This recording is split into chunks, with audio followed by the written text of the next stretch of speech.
Olá, família, povo de Deus, graças a Deus a gente está aqui e numa condição excepcional. Eu sei que a imagem está meio prejudicada aí, a luz está fritando aqui, mas a gente vai fazer assim mesmo, tá bom? Para não ficar sem o nosso encontro aqui. E tivemos alguns desafios aqui para superar. E boa noite mesmo, um privilégio. Que o Senhor faça resplandecer sobre todos o seu rosto e nos dê paz, que a paz de Cristo seja sobre todos, amém? Em nome de Cristo Jesus, o Senhor, que essa paz do Senhor guarde as nossas mentes e os nossos corações, em nome de Cristo Jesus, amém. Ufa, conseguimos. Graças a Deus. E eu queria muito estar aqui com vocês e a gente poder compartilhar, repartir, né, comungar dessa mesa. Como é um encontro de família, às vezes acontece isso, né? Esse breve contratempo aí. Mas enfim, muito bom. Muito bom o tempo nosso ontem, né? Aquela conversa que a gente teve aí de abrir os corações, tratar de algumas questões aí que são muito relevantes para todos nós, tá bom? Vamos ter uma palavra de oração, vamos nos colocar mesmo na presença de Deus e nos submeter, aquietarmos o nosso coração para ouvirmos o Senhor, tá bom? Pai, muito obrigado pelo teu amor, obrigado pela tua bondade, a tua fidelidade, meu Deus, a misericórdia do Senhor é a causa de não sermos consumidos. A fidelidade do Senhor dura para sempre. Em nome de Cristo Jesus, o Senhor. Então nós queremos mesmo o Espírito Santo de Deus, sopra agora nos nossos corações. Espírito de Deus sopra nos nossos corações e nos ensina que a tua palavra seja mesmo viva e eficaz, e separe e possa distinguir aquilo que vem muitas vezes do nosso ímpeto, da nossa intuição, daquilo que realmente vem da parte do Senhor para nos orientar, em nome de Cristo Jesus, amém. Graças a Deus, nós estamos aqui compartilhando sobre o caráter, né, redentor de Cristo, e esse caráter salvífico de Jesus, como é que ele opera isso na nossa vida, e quais são os elementos essenciais desse caráter salvador. Ele é o nosso Salvador, ele é o nosso Redentor, e isso é desenvolvido a partir desse caráter redentor de Cristo. Então ele é identificado desde o seu nascimento, desde os tempos eternos, né? Então nós estamos meditando aqui em Isaías capítulo 9. O texto da nossa referência aqui essa semana é Isaías 9.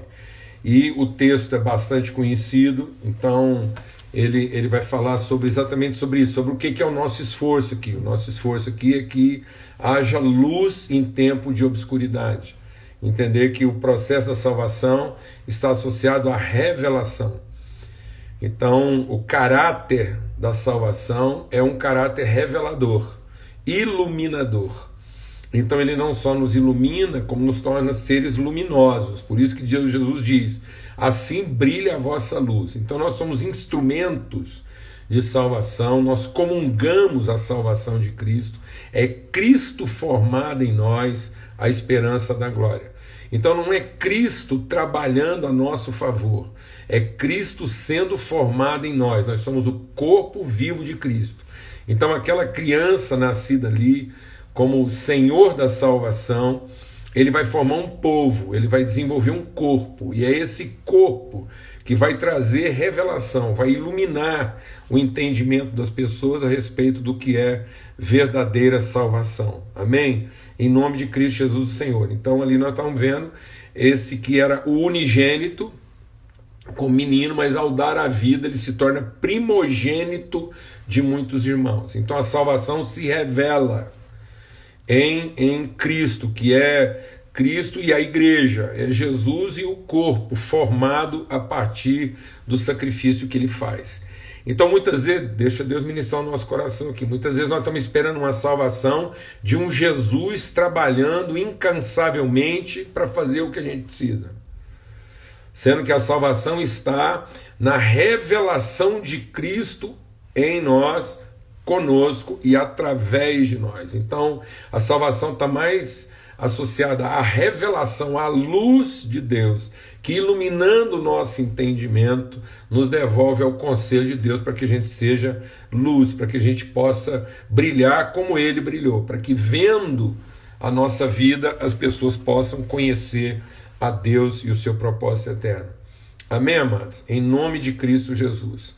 Então, nós temos que nos libertar dessa ideia de um Salvador operante, né, serviçal das nossas necessidades, e entender a salvação que ilumina o nosso entendimento e nos transforma em revelação, ilumina as trevas. Então o povo que andava em trevas viu grande luz, porque ao nascer aquele menino, ele era semente de um povo, ele era semente de uma multidão agora de outros irmãos que vão comungar a mesma natureza que ele e revelar a mesma salvação. Glória a Deus. Então, aqui nós estamos vendo, quando fala que um menino nos nasceu, é a nova genética, né? Essa genética de Deus. Agora nós estamos vendo nascer o último Adão. Então não tem nenhum outro depois dele. Então nós tínhamos lá o primeiro Adão, houve um processo, e a hora que essa humanidade chegou lá no seu clímax, né? Na plenitude dos tempos, onde não tinha mais o tipo homem, então o homem chegou lá na sua plenitude, na plenitude dos tempos, agora vai gerar o último Adão. Ele é aquele de quem Deus falou: façamos o homem para que ele seja a nossa imagem, conforme a nossa semelhança. Finalmente essa genética de Deus está instalada na terra. Ele é nascido de semente divina para ser plenamente homem, nos ensinar a ser homens e mulheres plenos. Amém? Então tudo aquilo que oprimia e tudo aquilo que escravizava, então a força que escravizava e a imagem que oprimia, ele diz: a bota que pisa e a veste manchada de sangue que oprime, tudo isso será queimado. Então não há mais, deixa Deus ministrar o nosso coração aqui, não há mais escravidão nem de força nem de mente. Foi para a liberdade que Cristo nos libertou, para que sejamos verdadeiramente livres. Então ninguém mais pode nos escravizar, nem por força e nem por entendimento. Então ele declara liberdade aos que estavam escravos, ele queimou a bota. E ele põe em liberdade os que estavam oprimidos, ele queimou a veste manchada de sangue. Amém? Em nome de Cristo Jesus. Glória a Deus. Então ele diz: e um menino nos nasceu. E qual é o seu nome? O seu nome é Maravilhoso Conselheiro. Então o caráter dessa salvação é que ele nos revela o maravilhoso conselho de Deus. Essa salvação tem caráter surpreendente. Amado, se nós não entendemos isso, a gente vai ter, a bota foi queimada, mas a veste manchada de sangue ainda não, porque a gente não está debaixo de uma escravidão legal, mas continua escravo de mente. Nossas memórias vão nos trair. Porque às vezes a gente ainda está esperando de Jesus respostas óbvias, né? Nós estamos esperando que ele nos dê palpite naquilo que nós estamos fazendo e não que ele oriente a nossa vida. Então Jesus não veio para consertar o que a gente fez de errado. Jesus não está aqui para fazer uma redução de dano. Jesus veio ao mundo para gerar um povo chamado Cristo, de natureza de Deus. Então nós estamos dentro desse conselho da vontade de Deus. Ele é o conselheiro porque ele nos revela o conselho de Deus. O que é esse conselho de Deus? Ele veio para revelar o que Deus estava chamando de homem quando ele disse que ia fazer o homem. Amado, em nome de Cristo Jesus, vamos deixar o Espírito de Deus ministrar o nosso coração. A gente está carregado de uma teologia que está tentando definir Deus a partir do homem e não de uma pedagogia espiritual que define o homem a partir de Deus. Nós temos que parar de ficar tentando definir Deus a partir da Bíblia e entender que a palavra de Deus é para a gente aprender como é que Deus define o homem. Então a Bíblia não é para que a gente tenha poderes sobre Deus, obrigando Ele a cumprir certas promessas, mas a gente entender que a palavra de Deus revela as promessas que Deus fez ao homem, que é segundo a sua vontade. Então a palavra de Deus é para revelar o conselho de Deus a respeito do homem, e não para revelar as obrigações de Deus em relação ao homem. Amém? Em nome de Cristo Jesus.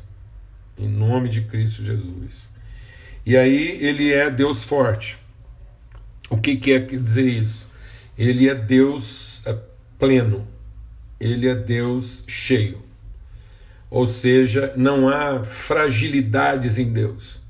Porque não há rupturas. E onde a gente, de qualquer ângulo que você olhar para a pessoa de Deus, ele é pleno, ele é cheio. Ou seja, Deus não tem espaços vazios a serem preenchidos.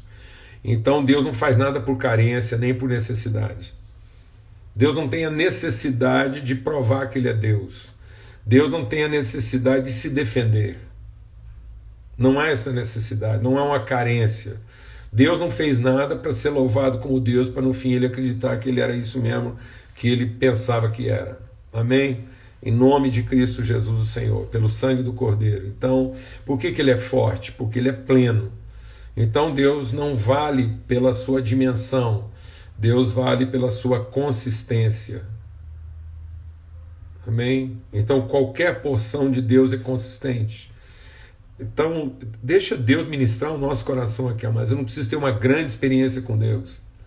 Eu preciso ter uma experiência com Deus. Porque qualquer relação que eu tiver de verdade com Deus, eu terei uma relação com o Deus todo. Então, não tem... Qualquer parte de Deus é Deus todo. É Deus na sua plenitude. Então a plenitude de Deus não está na sua quantidade, né? Não está nessa coisa do tamanho. Quem precisa de tamanho é o diabo, porque não tem consistência. Amém, amados? Quem precisa de tamanho é o diabo, porque não tem consistência. Então quem fica fazendo comparação de tamanho é porque não tem consistência. Porque quem tem consistência não está preocupado com o tamanho, está ocupado com a intensidade, está ocupado em ser pleno naquilo que foi chamado para ser e não fica comparando tamanho de coisa alguma. Amém? Uma semente vale se ela germina e não se ela for grande. Não adianta a semente ser grande e não germinar, ser estéril, ser xoxa. Então não há cristianismo xoxo. Não interessa quantas horas eu gasto com Deus se nenhuma delas é cheia. Então eu preciso de um tempo cheio com Deus, pleno. Amém? E por último, a gente quer compartilhar aqui, né, e depois a gente vai concluir isso amanhã, se Deus quiser. Mas o próximo nome que a gente quer tratar aqui, ele é maravilhoso, conselheiro, ele é Deus forte, ele é Pai da eternidade. Então,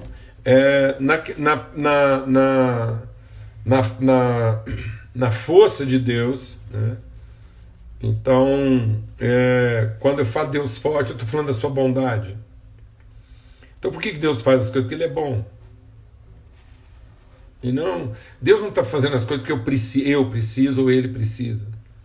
Sabe por que Deus nos abençoou antes de eu precisar ser abençoado? Porque Ele é bom. Ele é abençoador sempre. Deus é abençoador, Ele é bom. Essa é a consistência de Deus. Deus não faz nada por carência. Deus não fez nada porque ficou com dó da gente. Aí Deus foi lá, gente, agora o que eu faço? Eu mato esse povo, salvo ele. Aí Deus ficou pensando, não sabia o que fazia. Aí de dó, ele foi lá e matou o filho dele para ver se salvava a gente. Não existe isso. Ninguém vai sensibilizar a Deus a ponto dele lembrar que ele é bondoso. Essa é a força de Deus. Porque ele não é movido por coisa alguma fora da sua bondade. E por que senão ele era frágil, senão ele era susceptível? Por que nós podemos ser fortes? Por que tendo os nossos olhos iluminados a gente possa ser forte? O que quer dizer ser forte? Quer dizer que eu vou ser a mesma pessoa em qualquer circunstância.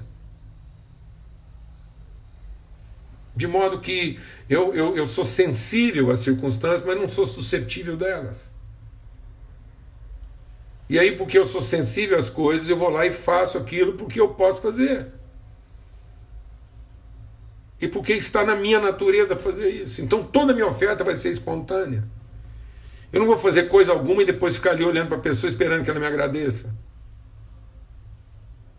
E se eu tiver que esperar alguma coisa, é só ficar esperando se ela entendeu, porque se não entendeu, talvez eu vou ter que oferecer mais. E não porque eu estou aqui esperando o reconhecimento dela. Então, às vezes, Deus entrega algo para nós e fica ali olhando e esperando para nós sabermos se a gente entendeu, porque se não entendeu, ele vai entregar mais. E se não entendeu, também ele vai corrigir, vai punir se for preciso. E aí eu não vou ter receio de punir as pessoas se elas precisarem ser punidas, porque eu não estou fazendo isso para salvar minha reputação, eu estou fazendo isso em favor delas. Amém? Bondade. Bondade. Essa é a nossa força. E aí, quando a gente vai falar desse... Ele é o Pai da eternidade, porque é a sua fidelidade. Então, assim como Deus é pleno, ele é absoluto. Absoluto. Há uma soberania de Deus na vida. Nós precisamos entender, amados, que a vida é soberana. Ela não é relativa. Então não há relativismos em Deus. Não é o que eu penso dele, nem o que eu acho, não é o Deus de cada um. Não, é a sua fidelidade. De modo que Deus nunca fez nada por necessidade, nem por interesse, ele fez porque ele tem uma palavra empenhada. E sabe com quem que Deus tem essa palavra empenhada? Ele tem essa palavra empenhada consigo mesmo, no sentido de honrar a pessoa que ele é. E não ser outra coisa. Nós precisamos ter esse tipo de honra. Esse tipo de honra não é honrar não é honrar um contrato. É honrar uma palavra. Porque quando você está tentando honrar um contrato, você vai se desculpar na falta do outro. E aí é um relativo. Isso não é um acordo. Isso não é um compromisso. Isso é um acerto. Então muitas vezes nós estamos fazendo acerto porque nós não temos honra. E nós não temos honra com aquilo que é o absoluto da nossa vida. Você acha que às vezes você está desonrando as pessoas? Não está, você está desonrando o seu próprio caráter. Por isso que a palavra de Deus diz que ainda que a gente seja infiel, Deus permanece fiel, porque Ele não pode ser infiel a Ele mesmo. Fidelidade não é uma coisa relativa à fidelidade do outro. Fidelidade não é fidelidade é para. Deus é fiel para, porque Ele é antes de todas as coisas. É o absoluto.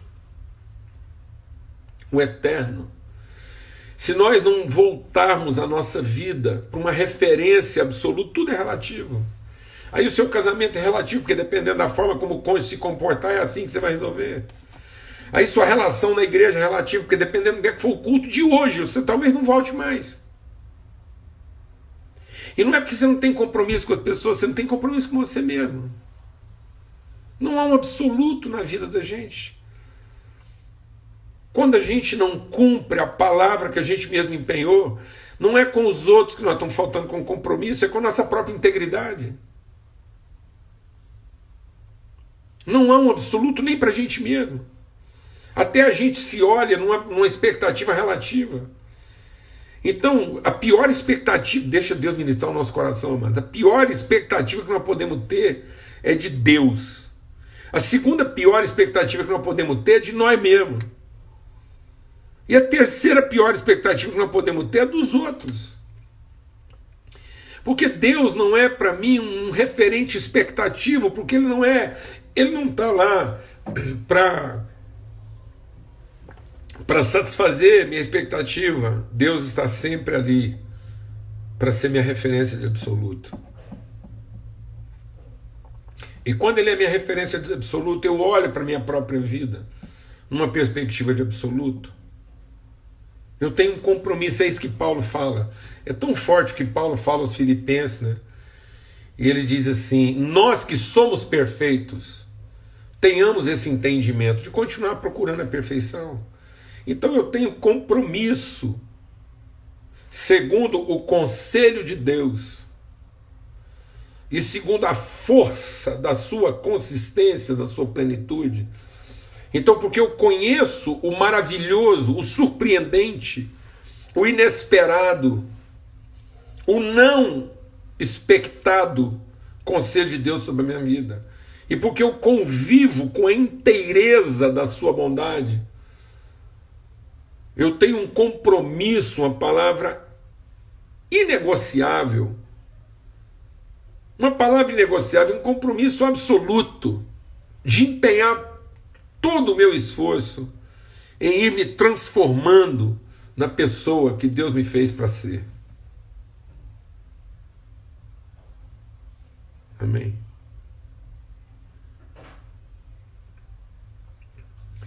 Então, o arrependimento não é uma tristeza pelo que eu fiz. O arrependimento é a tristeza pelo que eu não fui. Arrependimento não é uma frustração da expectativa. O arrependimento é a tristeza por por um relativo, pela quebra de um absoluto na minha vida. Então eu não estou arrependido de ter feito a coisa errada. Eu estou triste por não ter sido a pessoa que naquele momento eu podia ter sido. Por isso que quando eu estou arrependido, eu não vou nem pedir que a pessoa me perdoe.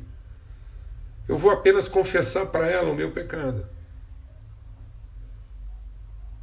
Eu vou confessar para ela que eu não fui, na hora que ela precisou, a pessoa que eu podia ter sido. E isso não é uma frustração.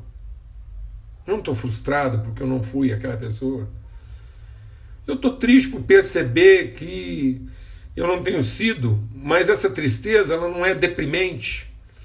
Ela não é uma tristeza de morte, ela é uma tristeza de vida, porque sabendo que eu não fui, eu vou me esforçar para continuar sendo. Por isso que a tristeza do mundo conduz à morte, mas a tristeza de Deus conduz à vida. Porque cada vez que eu fico triste de não ter sido a pessoa que eu não fui, quando eu podia ter sido, eu renovo meu compromisso de ser essa pessoa. E não responsabilizo ninguém por isso. Não culpo ninguém pelo meu erro nem pelo meu pecado. Porque eu sei que foi só a minha falta de compromisso com os meus próprios absolutos em Deus.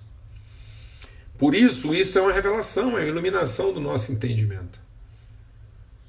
Esse é o caráter redentor. Aquele menino nascido naquela manjedoura, ele é a expressão pequena de quem nós somos em Deus. E quando eu digo pequeno, não é porque ele era menor, mas é porque ele não era impressionante como a gente gostaria que ele fosse. E aquilo foi maravilhoso. Foi maravilhoso perceber que a salvação pode vir de uma figura tão aparentemente insignificante.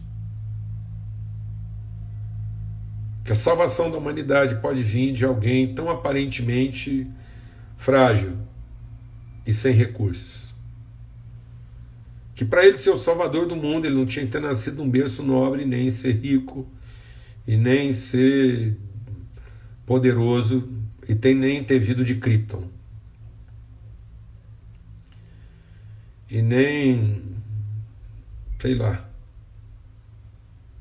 Então, a salvação não vem nem do super-homem nem da Mulher Maravilha. Não é isso.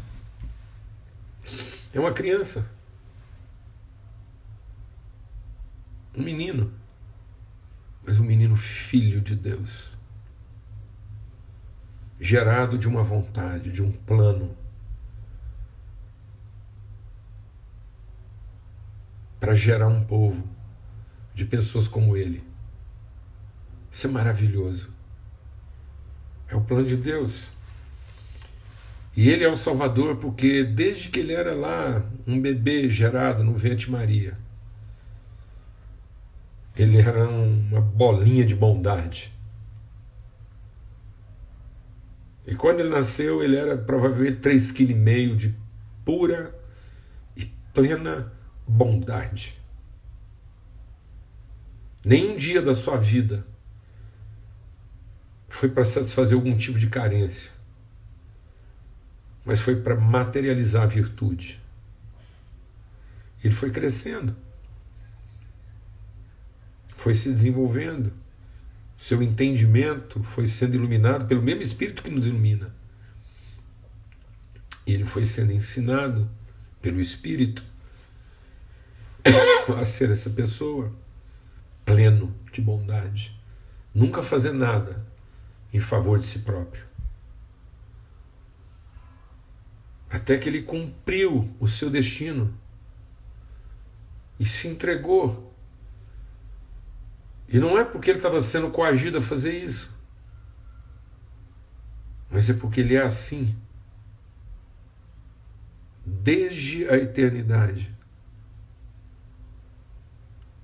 E tudo que ele fez foi apenas para ser fiel ao que ele é, como expressão da fidelidade de Deus.